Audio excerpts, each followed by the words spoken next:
Gorbatchev est surtout considéré comme la personne qui a promu donc la perestroïka, donc tous ces changements et l'apport, l'arrivée à la démocratie en fait, en gros, dans le bloc de l'Est. Mais il est aussi impliqué dans des questions de développement. Mais on en sait un peu moins. Alors, quid de ces questions et de sa position sur toutes ces questions de développement, de l'Afrique notamment?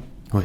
Alors déjà, Mikhail Gorbatchev, dans les années 80, 86, 87, avait, dans le cadre de la perestroïka, demandé aux gens dans les villes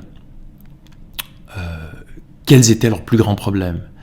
Et le problème de la pollution, le problème des usines qui empoisonnaient l'environnement, l'air, l'eau, et qui rendaient leurs enfants malades, était un des problèmes les plus urgents à régler. Et dans une période où l'Union soviétique avait besoin de capital, besoin d'argent, il a quand même pris la décision d'écouter ces gens afin de fermer quelques 400 usines des plus polluantes sur le territoire. Alors ça a été un grand courage, mais ça a été également la demande de la population à qui il a redonné la capacité de pouvoir s'exprimer. Et donc il a écouté les gens, il a fait ce qu'ils ont demandé, et c'est à ce moment-là qu'il a vu la force de la société civile, et il a vu qu'on pouvait donner, en fait on pouvait accomplir des choses fantastiques à travers l'engagement de la société civile.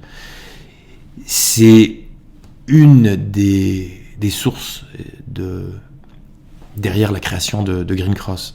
Alors, après la chute du mur de Berlin, en 92, il y a eu la première conférence de Rio.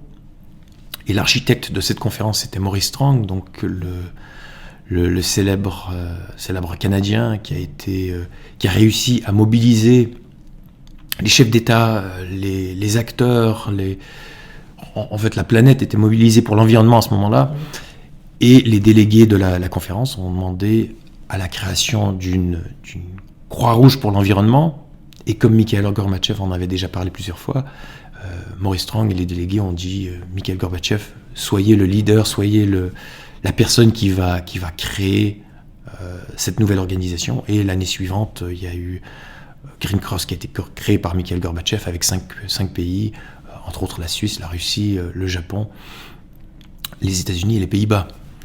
Et c'était à Kyoto où Green Cross a été créé. Et aujourd'hui, Green Cross a des bureaux dans une trentaine de pays. On a 5 programmes internationaux qui travaillent un peu partout à travers le monde, notamment en Afrique, dans plusieurs pays en Afrique. On a des bureaux au Ghana, au Burkina Faso, on a des projets au Sénégal. Au Swaziland, on a également des bureaux, on a des projets aussi au Kenya et en Côte d'Ivoire, si je ne l'ai pas mentionné.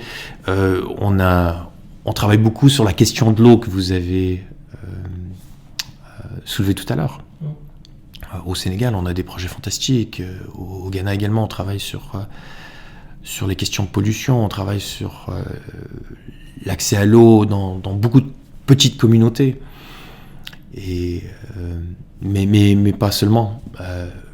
Les questions de sécurité ont toujours été très importantes pour Mikhail Gorbatchev.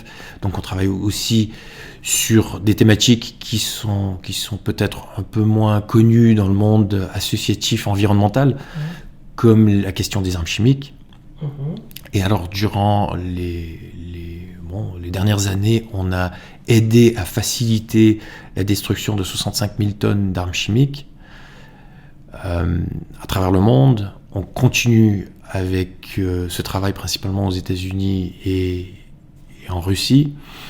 Et on a également été impliqué dans les questions d'armes chimiques en Syrie un peu plus récemment. Donc, il y a quelques années, l'Organisation pour la prohibition des armes chimiques a reçu le prix Nobel pour son travail, le prix Nobel de la paix. Et Green Cross a reçu le Right Livelihood Award, donc ce qu'on appelle un peu aussi le prix Nobel alternatif pour notre travail et pour le fait qu'on fédère le travail de la société civile sur la problématique des armes chimiques. Donc on coordonne le travail d'environ 150 ONG au début, alors qu'au départ on était pratiquement les seuls.